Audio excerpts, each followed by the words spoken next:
Bonjour, bienvenue dans cette nouvelle vidéo où je suis et comme d'habitude très heureuse de te retrouver. Oui, je suis encore en pyjama pour démarrer cette vidéo, mais c'est parce que nous sommes le matin et nous allons faire un thème un petit peu particulier cette fois-ci parce que je ne l'ai jamais fait. Pourtant, il a été très tendance pendant un moment. C'est des crash tests de recettes Instagram.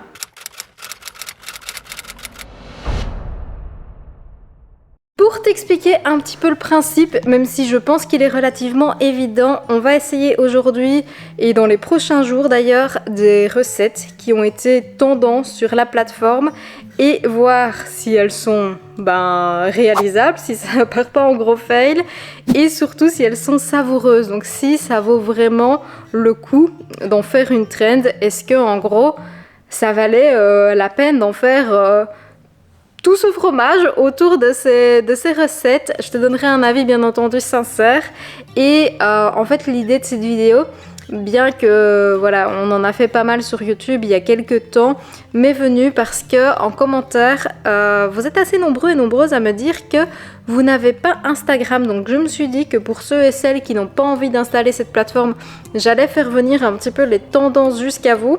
Moi-même je suis assez active d'ailleurs sur ce réseau, je poste environ 2 à 3 réels par semaine et en stories je suis active quotidiennement. C'est vrai que je partage du contenu assez exclusif par là-bas.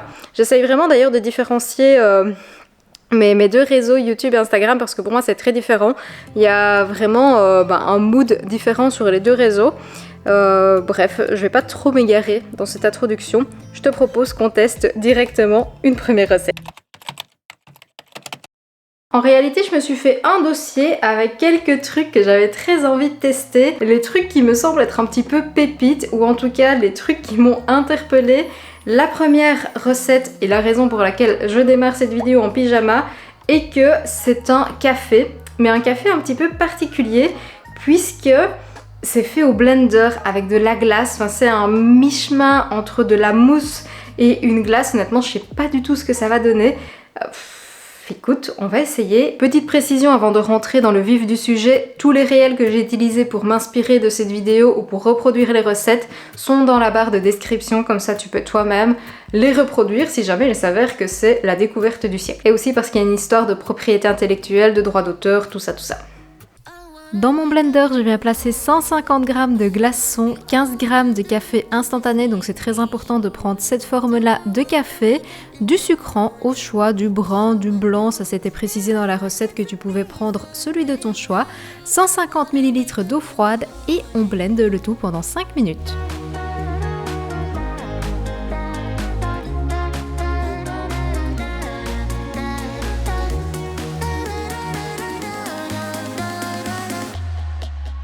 En réalité, je dirais que cette vidéo démarre pas super bien parce que j'ai pas du tout obtenu l'effet mousse comme dans le réel. Elle précise, ou il précise quand même qu'il faut laisser 5 minutes le blender fonctionner. C'est ce que j'ai fait, je l'ai même, je pense, laissé 6 ou 7 minutes. Ça n'a jamais monté en mousse comme sur le réel. Il y a quand même une texture un peu crémeuse comme ça, mais c'est pas du tout l'effet onctueux comme dans la vidéo.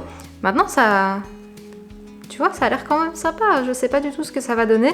Moi, j'ai utilisé quand même du café. Comme tu le sais, d'habitude, je bois du déca. Pour respecter la recette, j'ai voulu utiliser du café. On va quand même tester, voir si c'est bon. C'est très bon. À part, c'est très sucré. Parce qu'évidemment, du coup, la quantité de sucre, je pense que c'était voulu par rapport au volume que j'étais censée obtenir. Mais là, on a du sucre extrêmement concentré dans la boisson. Donc c'est réellement un dessert très concentré. C'est pas mauvais du tout, mais ça n'a pas fonctionné. Et non, désolée. La recette du jour est probablement la plus compliquée qu'on va réaliser dans cette vidéo, mais en même temps elle m'intriguait super fort, j'avais trop envie de la tenter. C'est un pain sans gluten, mais avec uniquement 2 ingrédients, littéralement, du sarrasin. Mais tu vas voir que c'est pas si facile que ça parce qu'il faut d'abord le rincer, le laisser poser toute une nuit dans de l'eau. Le lendemain, tu ne le rinces pas, tu le mets dans ton blender avec de la nouvelle eau Et une fois que tu as une texture lisse, tu le laisses de nouveau 24 heures poser tout simplement. Bah, ça c'est pour que le sarrasin commence à fermenter pour obtenir après un pain moelleux. Tu le fais cuire ensuite au four ou à l'air fryer. Moi j'ai d'ailleurs choisi l'option air fryer pour que ça ne consomme pas trop d'énergie pour un pain. Et voici le résultat. Je trouve qu'il est pas mal. Honnêtement, j'aurais pensé qu'il aurait gonflé un petit peu plus parce que sur la vidéo, la madame elle montrait quand même un pain hyper fluffy. Par contre, il est bien cuit parce qu'il se démoule vraiment sans problème. Il est encore un petit peu chaud. Je vais le déguster, on va voir ce que ça donne. Le sarrasin, j'ai l'impression qu'en pain, ça aura un petit goût amer. Je sais pas, on va voir, oui. J'ai quand même mis des petites graines aussi sur le dessus comme elle pour que ce soit joli. I've got this feeling, I'm feeling you could be the one. I see no reason. Si jamais tu te poses la question, dessus j'ai mis une pâte à tartiner maison et d'ailleurs la recette est déjà disponible sur mon compte Instagram et elle figurera bientôt dans le e-book que je prépare pour fin septembre, début octobre, qui sera, maintenant je peux quand même tout doucement te l'annoncer, un e-book sur les petits déjeuners parce que ça fait un moment que tu me réclames ce genre de livret et c'est vrai que les petits déjeuners, moi j'adore ça. J'ai fait une petite compilation de plein de recettes hyper sympas et voilà, je ne spoile pas plus parce que je t'en parlerai un petit peu plus tard, mais cette pâte à tartiner y figurera également et ça n'a rien à voir avec le pain, mais je me suis également pris un petit kiwi pour accompagner le plat. Les kiwis, c'est tellement cher, c'est vraiment un luxe que je m'octroie pas souvent, mais c'est un de mes fruits préférés aussi. En fait, c'est triste parce que tous les fruits que j'adore, ils sont super chers. L'avocat, les kiwis, les framboises, c'est pour ça aussi que ça, les framboises, je les prends en surgelé. Revenons à notre pain. Sincèrement, c'est très bon. Je suis bluffée des résultats. Alors, c'est très long à faire comme recette. Je trouve ça hyper sympa pour les personnes qui mangent pas de gluten, qui cherchent à faire du pain. Parce que quand on voit le prix des pains sans gluten en magasin bio, dans les magasins spécialisés ou même ceux vendus en grande surface, les petits sachets, etc., c'est hyper cher. Alors qu'en fait, avec uniquement du sarrasin, ça fonctionne. Pour la recette du jour, on va faire une recette qui pour le coup ne date pas d'aujourd'hui. C'est des tomates cerises confites au four avec de la feta. Mais en fait ça m'intrigue parce que j'ai trouvé une version vegan. Je suis contente parce que c'est pas avec de la feta vegan. Alors j'en consomme... Enfin... Attends, je recommence. C'est avec de la feta vegan, mais c'est pas celle de la grande surface parce qu'elle est composée majoritairement à base d'huile de coco. Alors moi-même j'en consomme assez régulièrement, tu les vois dans les recettes, mais c'est vrai que pour en faire carrément un plat principal comme ça, j'étais pas super fan parce que finalement c'est pas très intéressant nutritionnellement parlant. Pour utiliser comme topping, c'est ok, mais pour carrément en faire un plat, c'est pas fantastique. Donc j'ai trouvé une recette qui a été très visionnée d'ailleurs, en version vegan où elle utilise du tofu, des noix de cajou, de la levure maltaise, enfin en gros elle fait son fromage végétal elle-même et elle les utilise du coup comme base pour faire la fameuse feta au four avec des tomates cerises confites, ça a l'air incroyable. On commence par y émietter un bloc de tofu auquel on rajoute des noix de cajou. Pour l'assaisonnement, c'était du vinaigre de cidre, du sel et de l'ail, de la levure maltaise, très importante pour le bon goût fromager. On mixe jusqu'à obtenir une préparation bien homogène. Dans un plat qui va au four, il n'y a plus qu'à mettre notre petite tomate cerise. On remet la préparation obtenue sur le dessus après avoir arrosé le tout d'huile d'olive et on enfonce pendant 40 minutes à 180 degrés.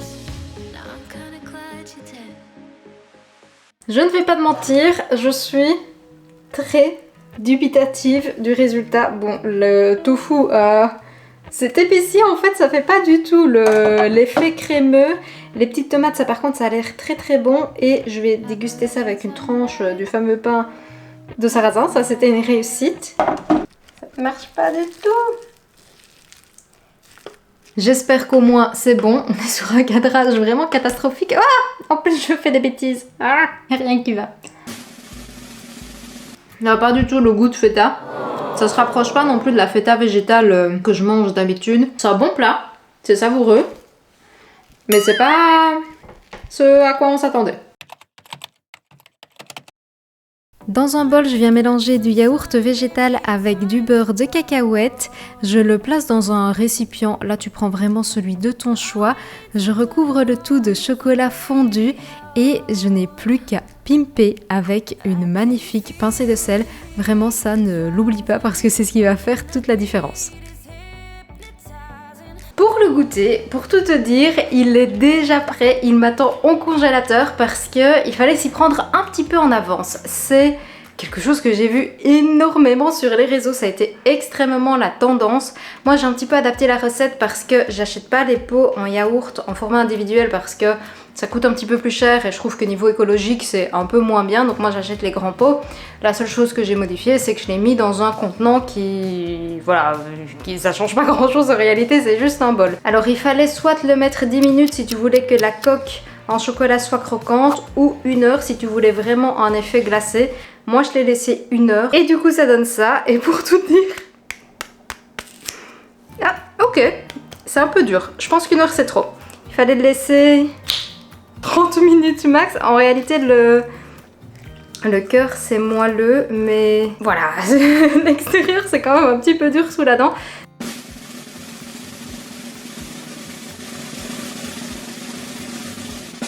Très bon. C'est plutôt riche en protéines grâce au yaourt et vu qu'on a rajouté du beurre de cacahuète, ben c'est vraiment top.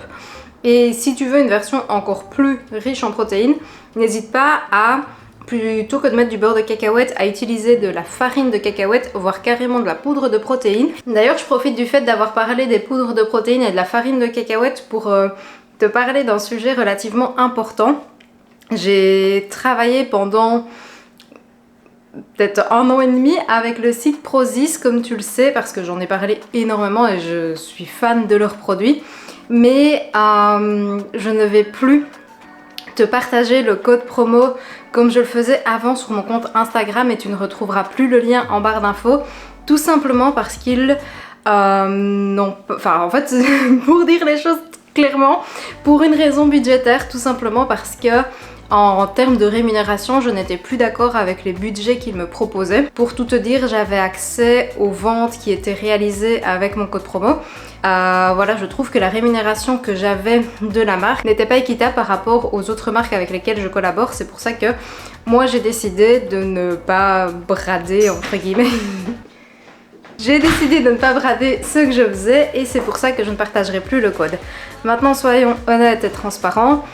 Quand tu verras du beurre de cacahuète dans mes vidéos, ce sera toujours celui de Prozis parce que si je t'en ai parlé, c'est parce que j'étais fan de leurs produits et je continuerai d'en consommer. Mais tu n'auras plus le code promo. Voilà, voilà, comme ça tu sais tout. Moi je termine ceci. Et puis, Gilles vient de rentrer du travail. Je te dis santé. Et je te dis santé, non, la vidéo n'est pas encore finie.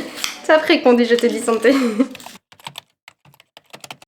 Pour la dernière recette, je t'avoue que je ne l'ai pas 100% respectée à la lettre parce que le réel dont je me suis inspirée, je te l'affiche d'ailleurs maintenant, n'était pas du tout végétal. Il y avait de la charcuterie, il y avait du fromage. J'ai modifié du coup certains ingrédients et parce que pour tout dire, il y avait des trucs dans mon frigo qu'il était temps que j'utilise.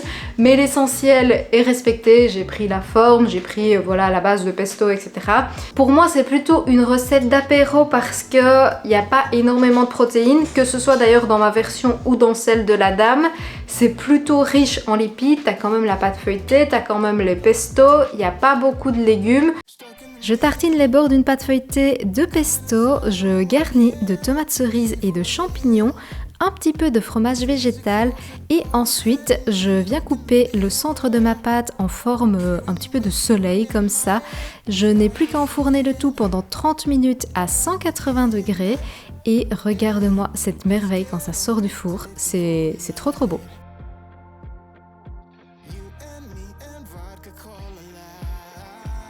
Je trouve que le résultat de la couronne entière est très esthétique et en fonction de ce que tu vas mettre dessus, tu peux le rendre encore plus beau. Évidemment, plus tu vas mettre de légumes, plus tu vas mettre de couleurs, plus ce sera canon.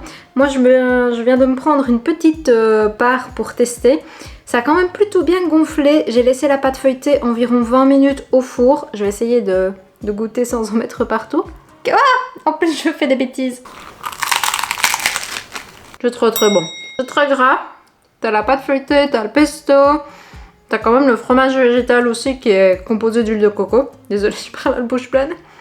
Mais c'est vraiment très bon. C'est sur cette dernière tendance que je vais terminer la vidéo. J'espère sincèrement qu'elle t'a plu. N'hésite pas d'ailleurs à me dire en commentaire si toi-même tu as l'application et si ce n'est pas le cas, bah, ce que tu as pensé des recettes. Il y avait un petit peu de tout, hein. Il y avait des réussites et il y avait des ratés.